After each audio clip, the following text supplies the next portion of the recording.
ওয়া ইন্নী আমারতু বানাতি আইয়াকরাআনা কুল্লা লাইলাতিন সূরাতুল ওয়াকিআ, আমি আমার প্রত্যেকটা মেয়েকে প্রতি রাত্রি সূরাতুল ওয়াকিয়া তেলাওয়াত করার আদেশ করে গিয়েছি। সুবহান। কেন? ফা ইন্নী সামি'তু রাসূলুল্লাহি সাল্লাল্লাহু আলাইহি ওয়াসাল্লাম ইয়াকুল, আমি আল্লাহর রাসূলকে বলতে শুনলাম, নবীজি বলেছেন, মান ক্বারাআ সূরাতুল ওয়াকিয়া ফি কুল্লি লাইলা, আমার যে উম্মত প্রতি রাত্রে সূরাতুল ওয়াকিয়া তিলাওয়াত করবে, লাম তুসিবহু ফাকাতুন আবাদা, দারিদ্রতা কখনো তাকে স্পর্শ করবে না। আমি তো নবীজির আমলগুলো আমার মেয়েদেরকে শিখাই গেছি। বাস, রাসূল যেটা বলছেন সত্য বলছেন, নবীজি সত্য বলছেন। আমি আমার মেয়েকে, আমি আমার ছেলেদেরকে সূরাতুল ওয়াকিয়ার আমলটা শিখাই গেছি যে মা, তোমরা প্রতি রাত্রে সূরাতুল ওয়াকিয়া তিলাওয়াত করবা। নবীজি বলছে তোমরা কখনো দরিদ্র হইবা না। তো আপনি আমাদের মেয়েদেরকে দারিদ্রতার ভয় দেখাচ্ছেন। এই সেই আব্দুল্লাহ ইবনে মাসউদ দেখেন, ওই উনারে কি বলতেছে যে আমরা তো আসলে আপনার ঘরে ঢুকতে কুণ্ঠাবোধ করতেছি যে আবার কেউ ঘুমায় আছে কিনা, কোনো মেয়ে কোন হালতে আছে আমরা ঢুকে গেলে। তোমরা ফজরের পরে এই বরকতপূর্ণ সময়ে আমার মেয়েদের ব্যাপারে, আমার ঘরের পরিবারের ব্যাপারে ধারণা করতে পারলে এরা ঘুমায় থাকবে না? এরা ঘুমায় থাকবে না। প্রত্যেকেই প্রত্যেকের কামরায় তাসবিহ হাত নিয়ে ব্যস্ত আছে। এবার আসেন মূল কথা, ওনারা যখন ঘরে ঢুকছিলেন, ঢুইকা দেখছিলেন আব্দুল্লাহ ইবনে মাসউদ কি করতেছে। মাশাআল্লাহ, বলেন কি করতেছে? এখনো তাসবিহ পড়তেছে, এখনো তাসবিহ পড়তেছে। ওই যে মেয়েটা ঘরের বাইরে গিয়েছিল, একটা মেয়ে গেছিল না যে আপনারা ঢোকেন না কেন, আব্বু না অনুমতি দিচ্ছে, ওই মেয়েটাকে আব্দুল্লাহ ইবনে মাসউদ ওই মেয়েটাকে বারবার বলতেছে, মা যাও দেখো তো সূর্য উদিত হয়েছে কিনা। সুবহানাল্লাহ বলেন। যাও তুমি দেখো সূর্য উদিত হইল কিনা। মেয়েটা গেছে বাইরে, গিয়ে দেখে না আলাম তাতলুই শামস, সূর্য উদিত হয় নাই। এসে বলে, আব্বু সূর্য এখনো ওঠে নাই। তিনি আবার মুখ ঘোরায় সুবহানাল্লাহ সুবহানাল্লাহ সুবহানাল্লাহ সুবহানাল্লাহ সুবহানাল্লাহ সুবহানাল্লাহ সুবহানাল্লাহ সুবহানাল্লাহ আলহামদুলিল্লাহ আলহামদুলিল্লাহ আলহামদুলিল্লাহ আলহামদুলিল্লাহ আলহামদুলিল্লাহ আলহামদুলিল্লাহ আলহামদুলিল্লাহ আল্লাহু আকবার আল্লাহু আকবার আল্লাহু আকবার আল্লাহু আকবার আল্লাহু আকবার আল্লাহু আকবার আল্লাহু আকবার। তিনি তাসবিহ পড়তেছেন। আবার মেয়েটাকে ডাক দিয়ে বলে, এবার দেখো কোন আব্বু সূর্য ওঠে নাই। আবার তাসবিহ পড়ে, এবার বলতেছে, এবার দেখো হ্যাঁ তাসবিহ, জি আব্বু সূর্য উদিত হয়েছে। এবার আব্দুল্লাহ ইবনে মাসউদ বলেন, ওই আল্লাহর কসম যে আল্লাহ তাআলা আমাকে নবীজির একটা আমলের উপরে আবার আরেকটা সকাল অতিবাহিত করার তৌফিক দিয়েছি। সুবহানাল্লাহ। আমি নবীজির আমলটা করতে করতে যে আবার সূর্যটা দেখছি। তো রাসূল যতগুলো আমালের কথা বলেছেন, হযরত সাহাবা ইকরাম রিদওয়ানুল্লাহি তাআলা আলাইহিম আজমাইন সবগুলো করার চেষ্টা করেছেন। এই জন্যে যার টাকা পয়সা নাই সে দরিদ্র না। যার টাকা পয়সা নাই দুনিয়াতে সে ফকির না। ফকির ওই লোকটা যার আমল নাই, যার ইবাদত নাই। সে কবরের দরিদ্র, সে কবরের ফকির, সে হাসরের ফকির, সে মিজানের ফকির, সে ফুলসিরাতের ফকির, সে হাসরের ময়দানের ফকির। আর যার অনেক টাকা পয়সা কিন্তু আমল নাই, সে সবচেয়ে বড় ফকির। তার তো কবরে কিছু নাই, সে তো কবরে অসহায়। ফেরাউনের সম্পদ কম ছিল না, হামানের সম্পদ কম ছিল না, নমরুদের সম্পদ কম ছিল না, কিন্তু এরা কি কবরে ধনী না ফকির? সারাটা রাত দাঁড়ায় যেন নামাজ পড়া আমি আল্লাহকে সময়টা দিয়ে দিল। সুবহান। তাহলে আপনি তো দিলেন শুধু এশা, আপনি দিলেন শুধু ফজর, মাঝখানে 7-8 ঘন্টা আপনি ঘুমাইলেন, মাঝখানে 7-8 ঘন্টা আপনি ব্যবসা করলেন, আপনি আপনার দোকান নিয়ে ব্যস্ত থাকলেন, আপনি হালাল কাজকর্ম নিয়ে ব্যস্ত থাকলেন। রাসূল বলেন এই 8 ঘন্টাও যেন তুমি রবকে দিয়ে দিলে। আচ্ছা বলেন তো, এই 10 এশারের 10 মিনিট, ফজরের 10 মিনিটের মালিক কে? সবাই বলেন না কে? তো মাঝখানে 8 ঘন্টার মালিকও কে? তো আমি রবকে দিছি কই মিনিট? 20 মিনিট। বলেন কত মিনিট? এবার রব আমাকে বলছে না 20 মিনিট দাও না, যাও আমি লিখে দিলাম, তুমি যেন আমারই পুরোটা রাত দিয়ে দিচ্ছ। দুইটা হাদিস থেকে আমরা দৃষ্টান্ত শুনলাম। দৃষ্টান্ত নাম্বার 3, وعن أبي الدرداء رضي الله تعالى عنه قال আবু দারদা রাদিয়াল্লাহু তাআলা আনহু থেকে বর্ণিত, তিনি বলেন قال رسول الله صلى الله عليه وسلم আল্লাহর নবী বলেন মান আতা ফিরাশাহু ওয়া হুয়া ইয়ানবি আন ইয়াকুমা ইউসাল্লি। নবীজি সাল্লাল্লাহু আলাইহি ওয়াসাল্লাম ইরশাদ করেন, আমার যেই উম্মত এশারের নামাজ পড়ার পর বিছানায় আসার পর সে নিয়ত করলো, আল্লাহ আজকে রাতে আমি 2-4 রাকাত তাহাজ্জুদ পড়ব, বলেন ইনশাআল্লাহ। এটা পাক্কা নিয়ত করেন, বলেন ইনশাআল্লাহ। ইনশাআল্লাহ এটা একটা নিয়ত করছেন, দিল থেকে নিয়ত করছেন।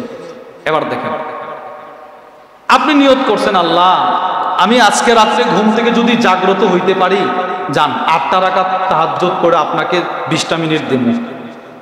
আল্লাহ পুরা রাতই তো আপনার, পুরাটা রাত্রি তো আপনার, এরপরেও আমি আপনাকে আল্লাহ 10টা মিনিট দিব, 2 রাকাত তাহাজ্জুদ করব। আল্লাহর সাথে একটা চুক্তি করছেন। এবার নবীজি বলে ফাগালাবাতুহু আইনা, ওই আমার ওই উম্মতের চোখে এতটাই ঘুম চলে আসছে যে ঘুমাইছে হাত্তা ইউসবিহা, ফজরের আজান হয়ে গেছে। বলেন ফজরের আজান হয়ে গেলে আর তাহাজ্জুদের সময় আছে নাই? নিয়ত করছিল আল্লাহ তাহাজ্জুদ তো পড়ব, ঘুমাই গেছে। এই ঘুমে ফজরের আজান তার কানে আসছে, তার ঘুম ভাঙছে। এবার সে হতাশ হয়ে গেল, হায় হায় রবকে তো বলছিলাম, রবকে দিতে পারি নাই। আল্লাহর নবী বলেন কুতিবা লাহু মা নাওয়া, তুমি নিয়ত করেছিলে রবকে 10টা মিনিট তাহাজ্জুদের জন্য দিবা, কিন্তু তুমি দিতে পারো নাই। রব বলে এতে সমস্যা নাই, আমি লিখে নিয়েছি, তুমি আমাকে দিয়ে দিয়েছ। তুমি শুধুই মাত্র নিয়ত করেছো, তুমি যে কখনো 6 তাসবিহ ছাড়বা না, তুমি নিয়ত করেছো কখনো 3 তাসবিহ ছাড়বা না, তুমি নিয়ত করেছো আল্লাহ এখন থেকে যতবার মনে হয় ততবার আমি প্রত্যেক ফরজ নামাজের পরে 10 বার 10 বার 10 বার ছাড়বো না। আল্লাহ 33 বার 33 বার 34 বার ছাড়বো না।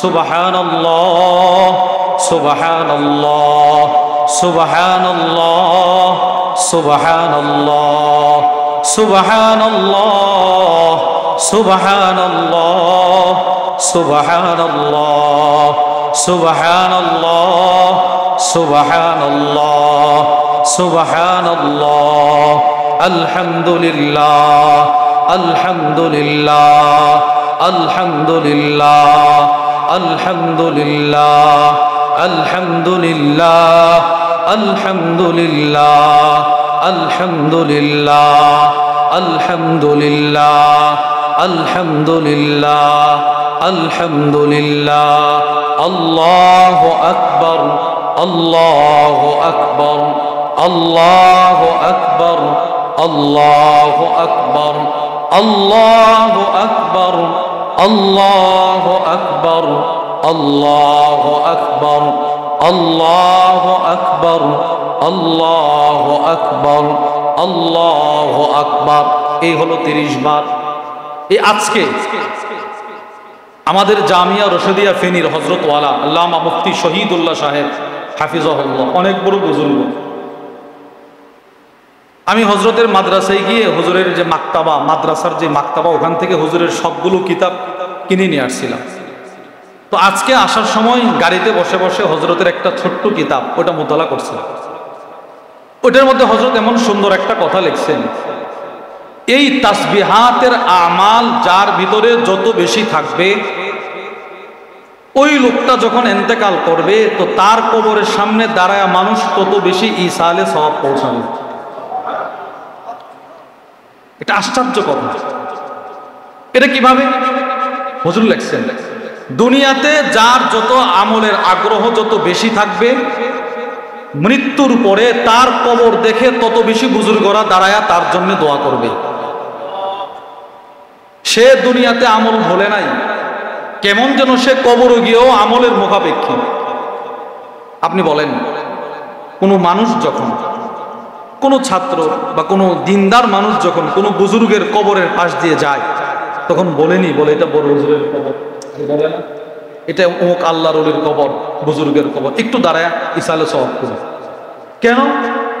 এটা নিশ্চিত সবচাইতে বেশি মানুষ আমাদের নবীজি সাল্লাল্লাহু আলাইহি সাল্লামের কবর জিয়ারত সবচেয়ে বেশি করে। মানে নবীজির রওজার সামনে মানুষ বেশি দাঁড়ায়, দাঁড়ায় কাঁদে, দোয়া করে না কেন? রাসূলের জিন্দেগিতে সমস্ত আমল সবচাইতে বেশি ছিল। পা ফুলায় ফেলছে, পা ফুলায় ফেলছে। হুজুর সাল্লাল্লাহু আলাইহি ওয়াসাল্লাম যেমন আমলের ফজিলত বর্ণনা করেছেন, ঠিক ওই রকম নবীজি নিজেও আমল করেছেন। সুবহানাল্লাহ বলেন। হুজুর সাল্লাল্লাহু আলাইহি ওয়াসাল্লামের কাছ থেকে সাহাবারা শুনেছেন, ঠিক ওই রকম আমলও করেছেন। যেমন একটা হাদিস নবীজি বলেন, তিরমিজি শরীফের বর্ণনা, ওয়া আন আনাস ইবনে মালিক রাদিয়াল্লাহু তাআলা আনহু قال, আনাস ইবনে মালিক রাদিয়াল্লাহু তাআলা আনহু থেকে বর্ণিত, قال النبي صلى الله عليه وسلم, আল্লাহর রাসূল বলেন, মান সাল্লাল ফজর ফি জামাআ, যে ব্যক্তি ফজরের নামাজ জামাতের সাথে আদায় করলো। কোন নামাজ? কিসের সাথে? সুম্মা ক্বাদা, রাসূল বলেন অতঃপর সে তার নামাজের জায়গায় আপন জায়গায় বসা। হাত্তা ইয়াযকুরুল্লাহ হাত্তা তাতলুআশ শামস, নবীজি বলেন সুম্মা ক্বাদা ইয়াযকুরুল্লাহ হাত্তা তাতলুআশ শামস, সূর্য উদিত হওয়ার আগ পর্যন্ত সে তার আপন জায়গায় বসে বসে তাসবিহ পড়ল। সুবহানাল্লাহ সুবহানাল্লাহ সুবহানাল্লাহ সুবহানাল্লাহ, আলহামদুলিল্লাহ আলহামদুলিল্লাহ আলহামদুলিল্লাহ, আল্লাহু আকবার আল্লাহু আকবার আল্লাহু আকবার আল্লাহু আকবার, লা হাওলা ওয়ালা কুওয়াতা ইল্লা বিল্লাহ, লা হাওলা ওয়ালা কুওয়াতা ইল্লা বিল্লাহ। এই তাসবিহ পড়ল, অথবা ফজরের নামাজ জামাতের সাথে আদায় করার পর আল্লাহর কোরআনটা খুলে খুলে সে আল্লাহর কোরআন তেলাওয়াত করলো। এবার কতক্ষণ পর্যন্ত করলো? নবীজি বলেন সূর্য উদিত হওয়ার আগ পর্যন্ত তিলাওয়াত করলো। সুম্মা সাল্লা রাকাতাইন, অতঃপর সে যদি 2 রাকাত নামাজ পড়ে, আল্লাহর নবী বলেন তার জন্য একটা হজ, একটা উমরার পরিপূর্ণ পরিপূর্ণ পরিপূর্ণ সওয়াব। সুবহানাল্লাহ। আচ্ছা, এই হাদিসটা বর্ণনা করছেন কে? নবীজি। বলেন কে করছেন? এবার দেখেন নবীজির নিজের আমলটা দেখুন, নবীজির নিজের আমলটা দেখুন। হুজুর সাল্লাল্লাহু আলাইহি সাল্লাম নিজে বলছেন ফজরের নামাজ জামাতের সাথে আদায় করার পর নামাজের জায়গায় বসে সূর্য উদিত হওয়ার আগ পর্যন্ত তাসবিহ পড়া। এবার নবীজির আমল। মুসলিম শরীফের বর্ণনা, ওয়া আন সিমাক ইবনে হারবিন রাহিমাহুল্লাহু তাআলা আনহু قال, হযরত সিমাক ইবনে হারব থেকে বর্ণিত, তিনি বলেন, কুলতু লিজাবির ইবনে সামুরাহ, আমি হযরত জাবির ইবনে সামুরাহ রাদিয়াল্লাহু তাআলা আনহুকে প্রশ্ন করলাম, আকুনতা তুজালিস রাসূলুল্লাহ সাল্লাল্লাহু আলাইহি ওয়াসাল্লাম, আমি জাবিরকে বললাম, হে জাবির, তুমি কি নবীজির সাথে কখনো ফজরের নামাজের পরে বসেছো? এই জাবির, তুমি কি নবীজির সাথে কখনো ফজরের পরে বসছো মসজিদে? সাহাবীরে প্রশ্ন করছে। এবার সাহাবী জবাব দেয়, ক্বালা নাম কাসীরা, আরে মিয়া তুমি এটা কি বললা? একবার দুইবার নয়, বহুবার আমি নবীজির সাথে ফজরের পরে মসজিদে বসেছি। সুবহানাল্লাহ। আচ্ছা জাবির, তুমি যদি রাসূলের সাথে ফজরের পরে মসজিদে বসে থাকো, তাহলে আমাকে একটু বলো ফজরের নামাজ পড়ার পর নবীজির আমল কি ছিল? এবার হযরত জাবির কি বলে জানেন? وكان رسول الله صلى الله عليه وسلم لا يقوم من مصلى الذي يصلي فيه الصبح, হযরত জাবির বলেন আল্লাহর রাসূল যেখানে ফজরের নামাজ পড়তেন, যেই জায়গায়, ওই জায়গায় বসে থাকতেন বসে থাকতেন বসে থাকতেন, বসে বসে তাসবিহ পড়তেন তাসবিহ পড়তেন তাসবিহ পড়তেন তাসবিহ পড়তেন। সুবহানাল্লাহ। বসে বসে তাসবিহ পড়তেন তাসবিহ পড়তেন, হাত্তা তাতলু আশ-শামস, সূর্য উদিত হওয়ার আগ পর্যন্ত। তাহলে নবীজি আমলের ফজিলত বলতেন, নিজেও আমল করতেন। রাসূল বললেন সূর্য উদিত হওয়ার আগ পর্যন্ত তাসবিহ পড়ো, অনেক সওয়াব। নবীজি নিজেও পড়ছেন। এবার রাসূলের কাছ থেকে সাহাবারা শিখা, সাহাবারাও পড়তেন। সাহাবারাও ফজর পর্যন্ত কোনো জায়গা থেকে উঠতেন না। এমনকি কোন সাহাবী অসুস্থ, বাড়িতে নামাজ পড়ছে, বাড়িতে অসুস্থতার কারণে যাইতে পারে নাই অথবা কোনো কারণে যাইতে পারে নাই, ঘরে নামাজ পড়ছে, বাস ঘরের যাই নামাজে বসে বসে নিজের মেয়েরে বলতো, আম্মু আমি তাসবিহ পড়তে থাকি, তুমি দেখো সূর্য ওঠে কিনা। সুবহানাল্লাহ। মেয়েরে নিযুক্ত করছে, সূর্য উঠলে আমারে বলবা, আমি যেন নবীজির হাদিস অনুযায়ী আমলটা করতে পারি। হায়াত তো কম, কখন মারা যায় বলতে পারি না, তো একটু আমল যেন নবীজির কথা অনুযায়ী করতে পারি। দৃষ্টান্ত মুসলিম শরীফের বর্ণনা। وعن أبي وائل رحمه الله تعالى عنه قال غدونا على عبد الله بن مسعود يوما بعدما صلينا الغداء। হযরত আবু ওয়াইল বলেন, আমি আমার এলাকার মসজিদের মুসল্লিদেরকে নিয়ে ফজরের নামাজ পড়ার পর আব্দুল্লাহ ইবনে মাসউদের বাড়িতে গেলাম। কোন নামাজ পড়ার পর? সবাই বলেন কোন নামাজ? কার বাড়িতে গেছে? আব্দুল্লাহ ইবনে মাসউদ রাদিয়াল্লাহু তাআলা আনহু, অনেক বড় সাহাবী। এত বড় সাহাবী ইমাম শামসুদ্দিন যাহাবী রাহিমাহুল্লাহ যার ব্যাপারে লেখেন, আব্দুল্লাহ ইবনে মাসউদ বলেন, মা নাযালাত আয়াতুন ফি কিতাবিল্লাহি আযজা ওয়া জাল্লা ইল্লা ওয়া আনা আ'লাম ফীমা নাযালাত ওয়া আইনা নাযালাত। আল্লাহর কসম, আল্লাহর কোরআনের সবগুলো আয়াত তখন কোথায়, কিভাবে, কেন নাযিল হয়েছে সব আমি আব্দুল্লাহর মুখস্থ আছে। এত বড় সাহাবী, এত বড় সাহাবী। অনেক ছোট মানুষ ছিলেন, বয়স ছিল কিন্তু মানুষটা ছিল খাটো এরকম। সাধারণত একজন আরবের মানুষ জমিনে আসন পেতে বসলে যতটুকু উঁচু উনারে দেখা যায়, উনি এরকম উঁচু ছিলেন। এর লম্বা না খাটো ছিল, ওনার বাড়িতে গেছে। আবু ওয়াইল বলে, ফাসাল্লামনা বিল বাব, আমরা আব্দুল্লাহ ইবনে মাসউদের দরজার সামনে দাঁড়ায় সালাম দিলাম, সালাম অনুমতি নেওয়ার জন্য। সালাম দেওয়া হুট করে মানুষের ঘরে ঢুকতে নাই, এও আবার ফজরের পরে। মানুষের রুমে ঢুকতে হলে আগে সালাম দেওয়া, এতে করে বুঝবে উনি আছে না নাই। তো ওনারা সালাম দিছেন। ওয়াকাদ উযিনা লানা, আমাদেরকে অনুমতি দেওয়া হলো, অনুমতি দেওয়া হলো। এরপরেও ফামাকাসনা বিল বাবি হুনাইয়া, আমরা অল্প কিছু সময় ওনার দরজার সামনে দাঁড়িয়েছিলাম। অনুমতি দেওয়ার পরেও আমরা ঢুকি না। বুঝছেন, খুব গুরুত্বপূর্ণ একটা মাসালা এখানে। অনুমতি দেওয়ার পরেও আমরা কি করতেছি না, বলেন না, ঢুকতেছি না।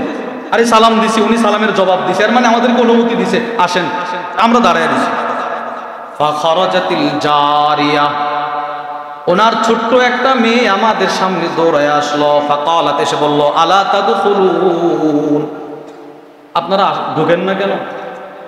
এই মেহমানগণ আপনারা প্রবেশ করেন না কেন? আব্বু না আপনাদেরকে অনুমতি দিছে। ফাদাখালনা, অতঃপর আমরা সকলে প্রবেশ করলাম। তাহলে সালাম দেওয়ার পর, অনুমতি দেওয়ার পরেও ঢোকে নাই। ঘর থেকে ছোট্ট একটা বাচ্চা এসে বলল, ঢোকেন না কেন? আব্বু না অনুমতি দিছে, এরপরে ঢুকছি। এখন শুনে, ওনারা গেছিল কোন নামাজের পরে? বলেন কোন নামাজের পরে? এবার ওনারা বলেন, ফাদাখালনা, আমরা ওনার ঘরে ঢুইকা দেখি, ফাইদা হুয়া জালিসুন ইউসাব্বিহ, আমরা গিয়ে দেখি উনি ওনার ঘরে যাই নামাজ বিছিয়ে তাসবিহ পড়তেছেন। সুবহানাল্লাহ সুবহানাল্লাহ সুবহানাল্লাহ সুবহানাল্লাহ সুবহানাল্লাহ সুবহানাল্লাহ সুবহানাল্লাহ সুবহানাল্লাহ আলহামদুলিল্লাহ আলহামদুলিল্লাহ আলহামদুলিল্লাহ আলহামদুলিল্লাহ আলহামদুলিল্লাহ আল্লাহু আকবার আল্লাহু আকবার আল্লাহু আকবার আল্লাহু আকবার। এই তাসবিহ পড়তেছেন, এই তাসবিহ পড়তেছেন, কিবলামুখী হয়ে তাসবিহ পড়তেছেন, তাসবিহ পড়তেছেন। ওনারা ঢুইকা দাঁড়ায় রইছে। এবার আব্দুল্লাহ ইবনে মাসউদ ওনাদেরকে প্রশ্ন করলেন, মা মানাআকুম আন তাদখুলু ওয়া কাদ উযিনা লাকুম, এই মেয়ারা, তোমাদেরকে অনুমতি দেওয়ার পর তোমরা কেন দাঁড়িয়েছিলে? তোমাদেরকে ঢুকতে কোন জিনিস বাধা দিয়েছিল? সালাম দিছো, সালামের জবাব দিলাম, অনুমতি দিলাম, এরপরে কেন দেরি করলাম? এবার আগন্তুক যারা, এরা কি বলে জানেন? ও নবী সাহাবী, আমাদেরকে ক্ষমা সুন্দর দৃষ্টিতে দেখবেন। কেন? জানান্না আন্না ইল্লা আন্না জানান্না, আমরা ধারণা করছি আন্না আহলা বাইত ইবনে উম্মে আবদ, আমরা মনে করছি আপনার পরিবারের লোকজন এখন ঘুমন্ত, মহিলারা ঘুমায় রয়েছে, মেয়েরা ঘুমায় আছে। আমাদের যে অবস্থা, আমাদের এখন যে অবস্থা, স্বামী ফজরের নামাজ পড়ে এসে দেখে বিবি ঘুমাইতেছে, মেয়ে ঘুমাইতেছে, ছেলে ঘুমাইতেছে, স্বামী শুধু নিজের নামাজটা নিজে পড়ে আসছে।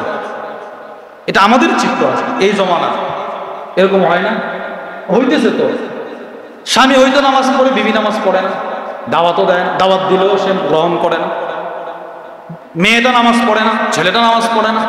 এমনকি অনেক মা বাপ এমন আছে নিজে নামাজ পড়ে, ছেলের নামাজ পড়ার জন্য ডাক দেয় না। কেন? হায় হায় 4:30টায় সে ঘুম থেকে জাগ্রত হইলে রাত্রে 12টা পর্যন্ত পড়ছে, স্বাস্থ্যটা ভেঙে যাবে। বলেন না নাউজুবিল্লাহ। ওই ছেলের 15 বছর হায়াত চলে গেছে তার। মেয়েটার 20 বছরের হায়াত চলে গেছে। বাপ মা নিজের থেকে এই হায়াতের গুরুত্ব তারে শিখাইতেছে না, নামাজের অভ্যাস তারে করাইতেছে না। তার ক্যারিয়ার, ভবিষ্যৎ উজ্জ্বল করতে হবে। তো ওনারা এই ধারণা থেকে বলতেছে, ওগো আব্দুল্লাহ ইবনে মাসউদ, আমরা মনে করেছি আপনার পরিবারের মেয়েরা এখানে ঘুমায় আছে কিনা। আপনি অনুমতি দিচ্ছেন, এরপরে তো ওনারা ওইটা যেতে একটু দেরি হবে, আমরা হুট করে ঢুকে গেলে কাকে কোন হালতে দেখতে পাই, এজন্য আমরা একটু দেরিতে ঢুকছি। এবার নবীজি সাল্লাল্লাহু আলাইহি ওয়াসাল্লামের সাহাবী আব্দুল্লাহ ইবনে মাসউদ রাগ হয়ে গেছে, চোখ লাল হয়ে গেছে। একটা ধমক দিয়ে বলে, জানান্তুম বিআলি ইবনে উম্মে আবদ, তোমরা আমার পরিবারের ব্যাপারে গাফলা। এখন ফজরের পরের সময়টা বরকতপূর্ণ সময়, এই সময়ে আমার পরিবার ঘুমন্ত থাকবে, এটা কল্পনা করলে কিভাবে? 3টা সময় সবচেয়ে বরকতপূর্ণ। বলেন কয়টা সময়? সময় বলেন কয়টা সময়? পাকিস্তানের একজন বড় আলেম আছে, মাওলানা ইবাদুল্লাহ খান সাহেব, ওনার অনেক সুন্দর সুন্দর বয়ান, এর ভিতরে একটা বয়ান আমি শুনেছি। 3টা সময়। 1 নাম্বার, তাহাজ্জুদের সময় থেকে ফজরের আজানের আগ পর্যন্ত, এই সময়টা সবচাইতে বরকতপূর্ণ। যত হেফজখানার ছাত্র হাফেজ হয়েছে এদেরকে বলবেন, ভাই তুমি তো মাগরিবের পরেও কোরআন মুখস্থ করার জন্য চেষ্টা করো, আসরের পরেও চেষ্টা করো। আচ্ছা, তুমি যখন হুজুর ডাক দিয়ে ঘুম থেকে জাগ্রত হও ফজরের আগে, ওই সময় যখন তেলাওয়াতটা করো তোমার কাছে কেমন মনে হয়? তো সে বলবে, জানেন কি, আপনি নিশ্চিত লিখে রাখেন, প্রত্যেক হেফজখানার ছাত্র আপনাকে বলবে ওই সময় সারাদিন যে তেলাওয়াত করছি যত পেস লাগতো, ফজরের সময় ঘুম থেকে ওইটা একবার পড়লে পানির মতো ক্লিয়ার। এই তো পরিমাণ বরকতের সময় ওই সময়টা। তাহলে 1 নাম্বার, তাহাজ্জুদ থেকে ফজরের আজানের আগ পর্যন্ত এই সময়টা কি না বলেন সবচেয়ে বরকতপূর্ণ? বলেন, আবার বলেন সবচেয়ে। 2, ফজরের আজান থেকে ফজরের ওয়াক্ত শেষ হওয়ার আগ পর্যন্ত, ফজরের আজান থেকে ফজরের ওয়াক্ত, এটা দ্বিতীয় বরকতপূর্ণ সময়। 3, ফজরের ওয়াক্ত শেষ হওয়া থেকে চাষতের আগ পর্যন্ত যে সময়টা, এটা সবচেয়ে বরকতপূর্ণ। হুজুর সাল্লাল্লাহু আলাইহি ওয়াসাল্লাম কোন কাফেলা কোথাও পাঠাইলে ফজরের পরে পাঠাইতেন, আর বলতেন, আল্লাহ আমার উম্মতের এই ফজরটারে, এই সকালটারে বরকতপূর্ণ করে দেন। নবীজি দোয়া করছে। এক সাহাবী, উনি জীবনে যত ব্যবসা করছে উনি ফজরের পরে রওনা দিতেন, ফজরের পরে সব করতেন। উনি যদি কোনো ফজরের পরে কোনো মাটির ব্যবসাও করতেন, ওই মাটিটাও স্বর্ণ হয়ে যেত, এই পরিমাণ লাভবান হয়েছেন। তো সকল মানুষ গিয়ে আব্দুল্লাহ ইবনে মাসউদকে বলতেছে, আমরা মনে করছি আপনার পরিবারের সবাই ঘুমায় গেছে কিনা, বা মেয়েরা মহিলারা। তোমরা এই ধারণা করলে কিভাবে আমার মেয়েরা আমার বাচ্চারা এখন ঘুমিয়ে থাকবে? কেন এই কথা তিনি বললেন? হুজুর সাল্লাল্লাহু আলাইহি ওয়াসাল্লামের যত আমাল নবীজি বর্ণনা করছেন, সমস্ত আমল সব সাহাবায়ে কেরাম নিজেরাও করছেন, নিজেদের সন্তানদেরকেও একদম কাগজে কলমে শিখিয়ে দিয়েছেন। এর মধ্যে উনি অন্যতম একজন সাহাবী, এই আব্দুল্লাহ ইবনে মাসউদ। নবীজির যতটা আমল, প্রত্যেকটা আমাল তিনি নিজেও করতেন, সন্তানদেরকে করাইতেন। ওনার ঘরে রুটিন ছিল, এই ফজর থেকে এই পর্যন্ত তেলাওয়াত, এই থেকে এই পর্যন্ত তাসবিহ, এই থেকে এই পর্যন্ত খাবার দাবার, এরপরে আবার এই কাজ, এরপরে এই কাজ, ইবাদত এই। হুজুর কেমনে বলছেন? একটা দৃষ্টান্ত শোনেন। সূরাতুল ওয়াকিআহ, বলেন এটা পরিচিত সূরা না আমাদের? এই সূরার ব্যাখ্যায় তাফসীর ইবনে কাসীরের মধ্যে এসেছে, মারিদ আব্দুল্লাহ ইবনে মাসউদ, এই সাহাবী আব্দুল্লাহ ইবনে মাসউদ অসুস্থ হয়ে গেছেন। কোন অসুস্থতা? যে অসুস্থতায় তিনি দুনিয়া ছেড়ে চলে গেছেন, ইন্তেকাল করছেন। ওই অসুস্থতায় যখন তিনি বিছানায় পড়লেন, ফাআদাহু উসমান ইবনে আফফান, হযরত উসমান ইবনে আফফান ওনাকে রোগী দেখার আমল করার জন্য আসলেন। অসুস্থ তো রোগী দেখার নিয়তে আসছে। অসুস্থ মানুষকে দেখতে যাওয়া এটাকে বলা হয় ইয়াদাতুল মারিদ, রোগী দেখার আমল। রোগী দেখার আমল, কেউ যদি কোনো অসুস্থ ব্যক্তিকে দেখতে যায়, তিরমিজির বর্ণনা, নাদা মুনাদ, একজন ফেরেশতা আকাশ থেকে ঘোষণা করে, তিবিতা, যে রোগী দেখতে গেল তাকে বলে তোমার কপাল অনেক ভালো, তুমি রোগী দেখতে আসো নাই। ওয়াতাবাওয়াতা মিনাল জান্নাতি মানজিলা, তুমি রোগী দেখতে আইসা তো জান্নাতে নিজের ঘর বানায় ফেলছো। অনেক দামি একটা আমল এই রোগী দেখার আমল। ওই সাহাবারা আমল যে করে অভ্যস্ত।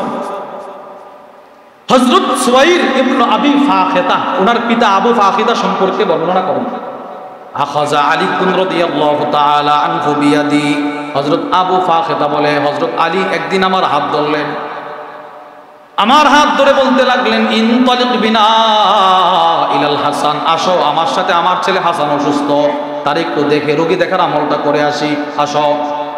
মনে করেন আপনার ছেলে অসুস্থ, আপনি আপনার বন্ধুকে বললেন, বন্ধু আসো, আসো আমার ছেলেটা অসুস্থ, একটু দেখে আসি, আসো। দুইজন গেছে একসাথে। এবার দুজন, হযরত আলী রাদিয়াল্লাহু তাআলা আবু ফাখিদা, দুজন সন্তানের কাছে যাওয়ার পর, ফাওয়াজাদনা আবু মুসা আল আশআরিয়া, গিয়ে দেখে হযরত হাসান রাদিয়াল্লাহু তাআলা আনহুর মাতার কাছে বসা হযরত আবু মুসা আশআরি।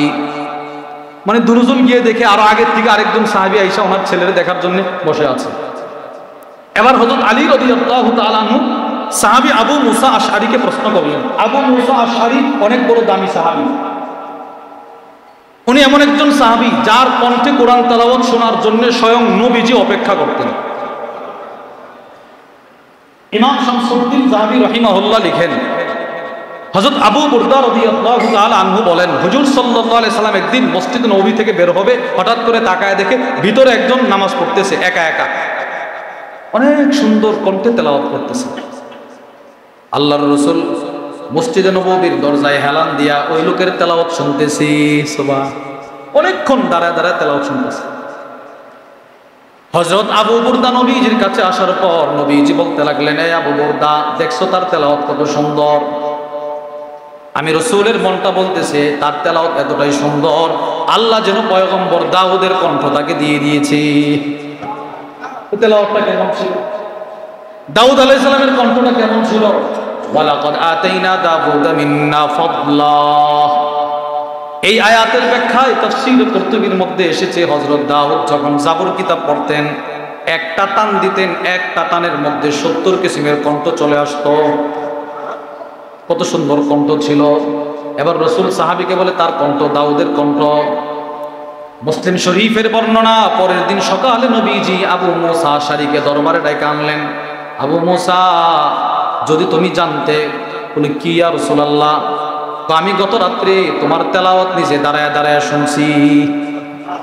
এই সাহাবী আবু মুসা, এই ওনাকে গিয়ে পাইলেন হাসান রাদিয়াল্লাহু তাআলা মাথার কাছে বসে আছে, রোগী দেখতেছেন। হযরত আলী প্রশ্ন করলেন, আজি ইতায়া আবু মুসা আইদান আম জাইরা, হে আবু মুসা, আমার ছেলেকে তুমি রোগী দেখার নিয়তে আসছো নাকি এমনিতে আসছিলা এসে দেখো অসুস্থ?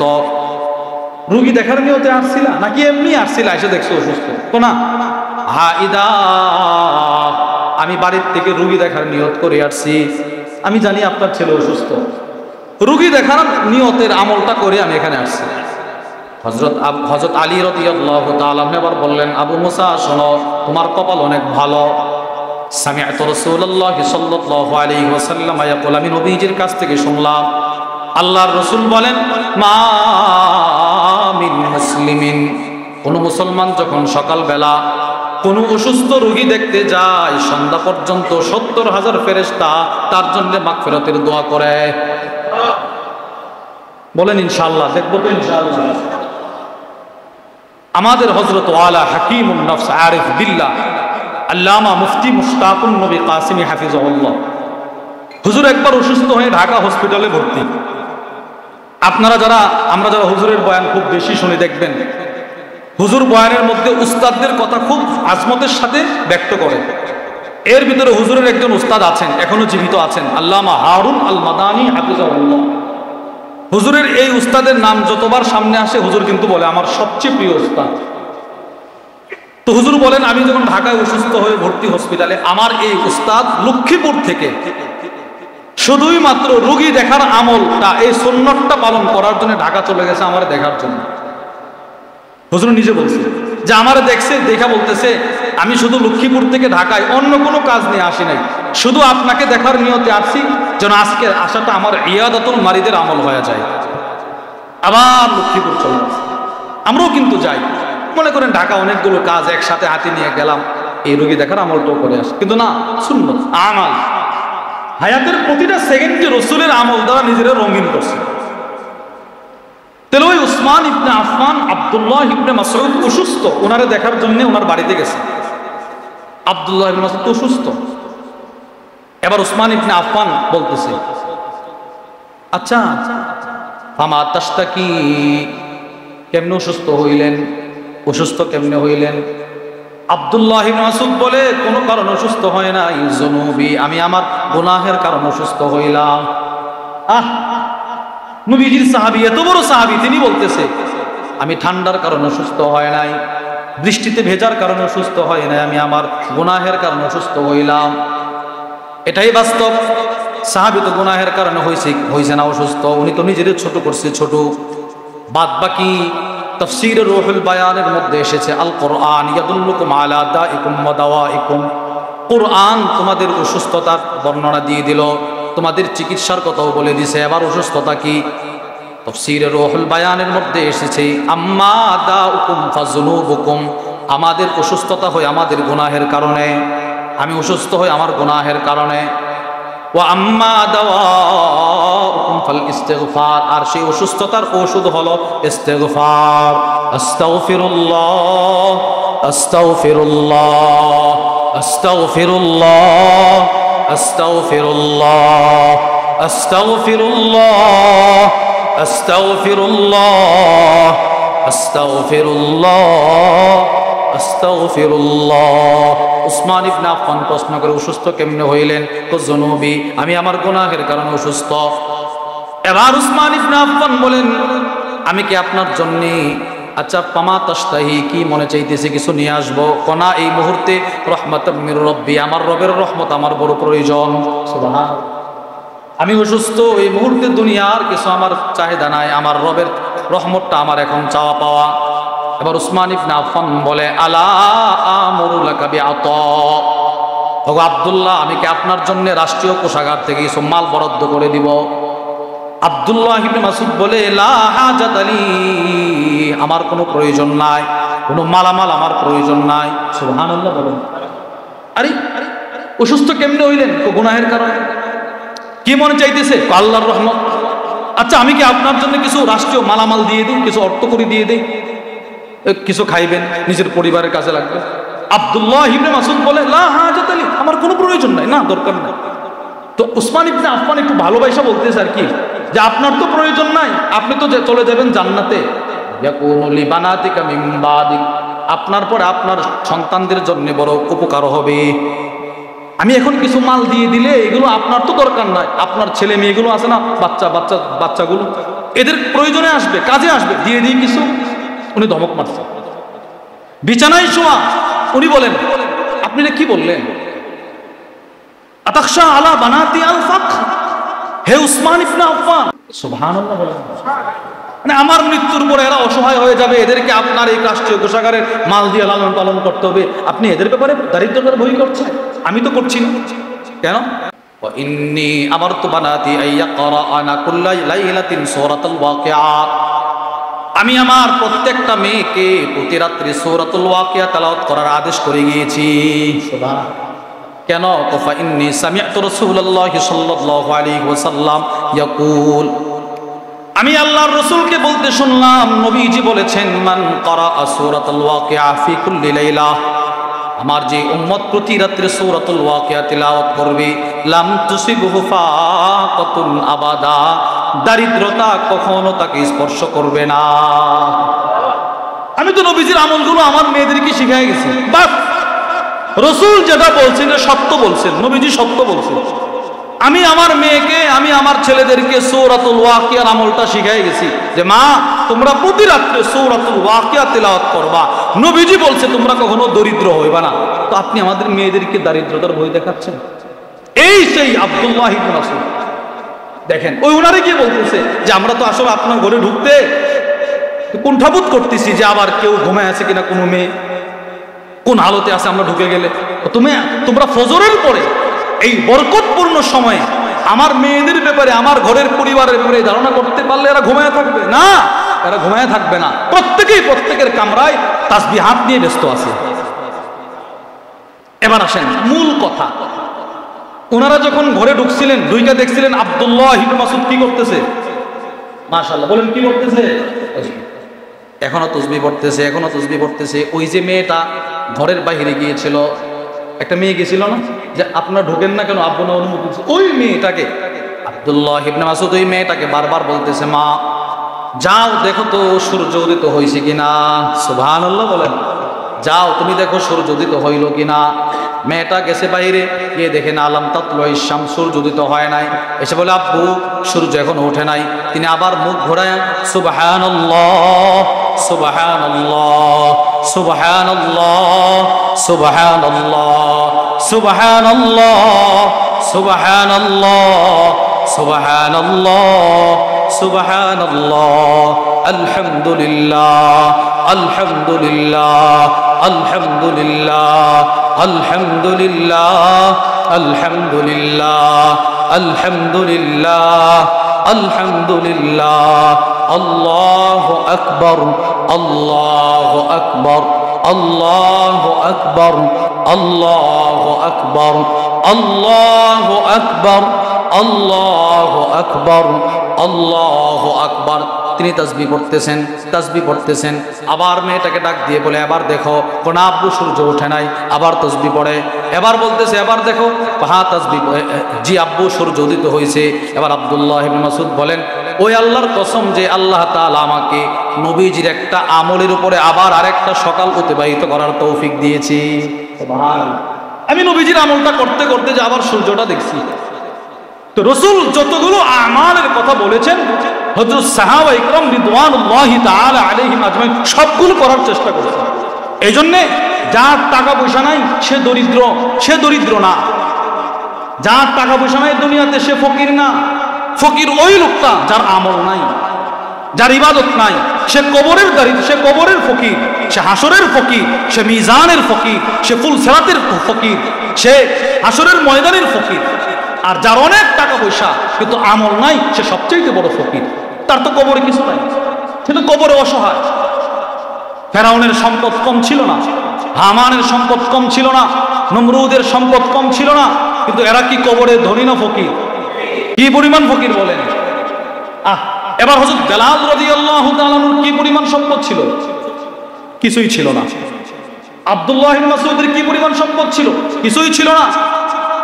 হযরত আবু হুরায়রা রাদিয়াল্লাহু তাআলা কিছুই ছিল না, খাবার ছিল না, খাবার রাস্তায় পড়ে থাকতো।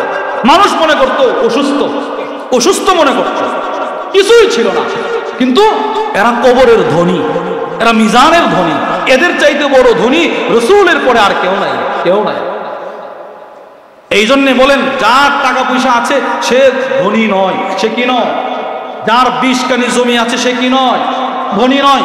যার 5টা সন্তান লন্ডন, কানাডা, আমেরিকায় সে কি নয়? ধনী নয়। সে ফকির যদি তার আমল না থাকে। প্রত্যেক সাহাবী আমালওয়ালা ছিল, মালওয়ালা ছিল না। কি ওয়ালা ছিল না বলেন? কি ওয়ালা ছিল? আমলওয়ালা ছিল প্রত্যেক সাহাবী। আর কেউ মালওয়ালা যারা এরাও ইবাদত করত, আর যাদের মাল নাই এরা যখন দেখতো হায় হায় আমরা যদ্দুর ইবাদত করি তারাও তদ্দুর করে, কিন্তু মালের কারণে বেশি করে ফেলে, এদের ভিতরে একটা টেনশন থাকতো। এরা প্রতিযোগিতা শুরু করতো। প্রত্যেক সাহাবীর ঘর আমলের সুসজ্জিত ছিল। আজকে আমাদের ঘর ফার্নিচার, টিভি, ভিসিআর সব কিছু দিয়ে, ওয়াইফাই সব কিছু দিয়ে সজ্জিত রাখা হয়েছে। আর সাহাবাদের ঘর এগুলো ছিল না, একটা ছোট্ট ঘর ছিল। আমলে পুরাটা ঘর আবাদ ছিল। ছেলে কোরআন পড়তো, মেয়ে কোরআন পড়তো, আব্বা কোরআন পড়তো, আম্মা কোরআন পড়তো, গোলাম কোরআন পড়তো, বাদী কোরআন পড়তো, আর আমাদের একজন নামাজ পড়লে বাকি 17 জন ঘুম। ঘর মুর্দা মুর্দা হয়ে গেছে। এই ঘরকে জাগ্রত করতে হবে। এই ঘরের প্রত্যেকটা সদস্যকে আপনাকেই দাওয়াত দিতে হবে। আপনার মেয়েকে অন্য কেউ এসে জাহান্নামের আগুন থেকে বাঁচাবে, আপনাকেই বাঁচাতে হবে। আপনার ছেলেকে আপনাকেই বাঁচাতে হবে। আপনার স্ত্রীকে আপনাকেই বাঁচাতে হবে। নামাজের গুরুত্ব তাকে আপনাকেই বুঝাতে হবে। ঘরের মধ্যে রাখেন ফাজাইলে সাদাকাত, রাখেন ফাজাইলে আমাল, রাখেন আমাদের হযরত ওয়ালার 6টা কিতাব আছে, ওই কিতাবগুলো রাখেন। নিজের মেয়েরে দেন যে তুই তোর ক্লাসের বইয়ের ফাঁকে ফাঁকে এই কিতাবগুলো পড়বি। দেখবেন অটোমেটিক ওই মেয়েটা, ওই ছেলেটার ভিতরে একটা দ্বীনের পরিবর্তন চলে আসবে। আস্তে আস্তে ধীরে ধীরে এই আল্লাহ ভোলা মানুষটা আল্লাহ প্রেমিক হয়ে যাবে। সাহাবা ইকরামের মধ্যে গরিব সাহাবী যারা, এরা নবীজির কাছে গেছে, বুখারীর বর্ণনা, গিয়ে বলে ইয়া রাসূলুল্লাহ সাল্লাল্লাহু আলাইহি সাল্লাম, ও আল্লাহর নবী, কি আমরা যে এরকম নামাজ পড়ি, বড় লোকরাও নামাজ পড়ে, নামাজের ক্ষেত্রে তো সমান সমান। ইয়াসুমুন কামা নাসুম, আমরা যেমন রোজা রাখি এরাও রোজা রাখে, সমান সমান। আমরা আমরা আমরা যদ্দুর কি বলে আপনার হজ সামর্থ্য থাকলে হজ করি, এরাও সামর্থ্য থাকলে এরাও এমনি হজ করতে পারে। না, আমরা হজ করতে পারি না, এরা হজ করতে পারে। কেন? এদের সম্পদ আছে। আমরা সদকা করতে পারি না, এরা সদকা করতে পারে। কেন? এদের সম্পদ আছে। ইয়া রাসূলুল্লাহ, নামাজ তো সমান সমান, রোজা তো সমান সমান, হজ তো সমান সমান না, সদকা তো সমান সমান না, যাকাত তো দিতে পারি না, তো আমরা কি করব? হুজুর সাল্লাল্লাহু আলাইহি সাল্লাম বলেন, আচ্ছা আমি কি তোমাদেরকে এমন কতগুলো আমলের কথা বলে দিব যে আমলগুলো করার দ্বারা বড় লোকদের সমান সমান তোমাদের ইবাদত হয়ে যাবে? সুবহানাল্লাহ। সব সাহাবারা বলে, জি ইয়া রাসূলুল্লাহ বলেন। নবীজি বলে, শোনো, প্রত্যেক ফরজ নামাজের পরে 33 বার পড়বা সুবহানাল্লাহ। কয়বার পড়েন? আমরা ফরজ নামাজের পরে যেই তাসবিহটা পড়ি এটাকে বলা হয় তাসবিহুল ফুকারা। এই অসহায় সাহাবাদের জামাত নবী রাসূলকে গিয়ে প্রশ্ন করছিলেন। এই প্রশ্নের জবাবে নবীজি এই তাসবিহগুলো এদেরকে দিয়েছিলেন। তাসবিহুল ফুকারা, এই তাসবিহটা বেশি বেশি পড়বা। তো 33 বার সুবহানাল্লাহ, 33 বার আলহামদুলিল্লাহ, 34 বার আল্লাহু আকবার, এগুলো পড়বা। আমি রাসূল বলে দিলাম, যদি তোমরা ইন আখালতুম আদরাকতুম মান সাবাকাকুম, যারা তোমাদের আগে চলে গেছে টাকা পয়সার মাধ্যমে, দান সৎকার মাধ্যমে, এই তাসবিহগুলো তোমাদেরকে তাদের সমপর্যায়ে পৌঁছে দিবে। দেখেন আমলের একটা প্রতিযোগিতা। এক সাহাবী অসুস্থ, এক মহিলা সাহাবী উনি বৃদ্ধ বয়সে দুর্বল হয়ে গেছে। নবীরে বলে, ইয়া রাসূলুল্লাহ, আমি তো এখন আগের মতো ইবাদত করতে পারি না, আমল করতে পারি না, হায়াত তো চলে যাইতেছে, এখন তো হায়াতের শেষ সময়, আমার এমন কতগুলো আমলের কথা বলে দিন আমি যেন বসে বসে ইবাদতগুলো করতে পারি। নবীজি বলে, তুমি 100 বার পড়বা সুবহানাল্লাহ, 100 বার পড়বা আলহামদুলিল্লাহ, 100 বার পড়বা আল্লাহু আকবার। 100 বার যদি সুবহানাল্লাহ পড়ো, 100 উট আল্লাহর রাস্তায় সদকা করার সওয়াব। দেখেন, হায়াতকে কাজে লাগানো, নিজের সময়কে কাজে লাগানো। আপনি ব্যবসায়ী, হ্যাঁ আপনি চাকরি করেন, ব্যবসা করেন, ব্যবসার ফাঁকে ফাঁকে তাসবিহ পড়েন, নামাজ ঠিক রাখেন, তাসবিহ পড়েন, তো ওই ব্যবসাটার মাধ্যমেও আপনি দুনিয়াও কামাই করলেন, আখিরাতও কামাই করলেন। আখিরাতটা কেমন কামাই হবে? যেই ব্যবসায়ী তার ব্যবসার ফাঁকে ফাঁকে তাসবিহ পড়বে, রাসূল বলেন ওই ব্যবসায়ী হাসরের ময়দানে আমার কাছাকাছি থাকবে না, আমার সাথে জান্নাতে থাকবে। তো ব্যবসার ফাঁকে ফাঁকেও তাসবিহ পড়া যায় না, যায় না? বলেন, এই আমলগুলো করা যায় কি যায় না? যায়। এজন্য ভাই, সংক্ষিপ্ত এক হায়াত দিয়ে আল্লাহ আপনাকে দুনিয়ায় পাঠাইছে। চলে গেছে, যদ্দূর গেছে তো গেছে, কমে গেছে হায়াত। এটা চলে গেছে তো কমে গেছে, এই হায়াত চলে গেছে তো কি হয়ে গেছে? কমে গেছে। যত বাড়তেছে তত কমতেছে। নিজের জিন্দগিকে নিয়ে জরিপ করা যে আমি এই গত সপ্তাহ গতকালকে শুক্রবার গেল, তো আগের শুক্রবার থেকে এই শুক্রবার পর্যন্ত এই যে 8টা দিন, এই 8 দিনে কতটা সময় আমি আল্লাহকে দিছি, আর কতটা সময় নিজের ব্যবসাকে দিলাম, আর কতটা সময় অযথা কাজে ব্যয় করলাম, একটু জরিপ করা দরকার। আমার প্রত্যেকটা সেকেন্ডের হিসাব হবে। আমার হায়াতের প্রতিটা সেকেন্ডের হিসাব কেউ না দিয়ে আল্লাহর সামনে থেকে এক পা কদম সামনে অগ্রসর করতে পারবে না। প্রতিটা হায়াতের প্রতিটা সেকেন্ডের হিসাব হবে, প্রত্যেকটা সেকেন্ডের হিসাব হবে। আমি আমার হায়াতটা কোন কাজে ব্যয় করছি। এই জন্য আপনাদেরকে বলছি, শুধু নামাজ ঠিক রাখেন, নামাজ আর তাসবিহাতগুলো নিজের সাথে একদম মিলায় নেন, অভ্যাস করেন। বাস, এবার আপনি দুনিয়ার যত কাজ করেন না কেন, আপনার পুরোটা সময় যেন রব লিখে দিবেন তুমি আমাকেই দিয়ে দিছো। করবেন তো নিজের কাজ, রব বলবেন না সে আমাকে দিছে। এই জন্য নিজের সময়টাকে হুজুর সাল্লাল্লাহু আলাইহি ওয়াসাল্লাম আল্লাহর বিধান, নবীজির তরিকা, রাসূলের বাতানো আমলের মাধ্যমে সুসজ্জিত করার চেষ্টা করব তো ইনশাআল্লাহ। বলেন ইনশাআল্লাহ। আল্লাহ আমাদের সকলকে মৃত্যু পর্যন্ত যতগুলো আমাল আল্লাহ রাসূল দিয়েছেন ওইগুলো করার তৌফিক দান করেন এবং আল্লাহ ওয়ালাদের সহবতে যাওয়ার তৌফিক দান করেন, গিয়ে এগুলো শেখার মেহনত করার তৌফিক দান করেন।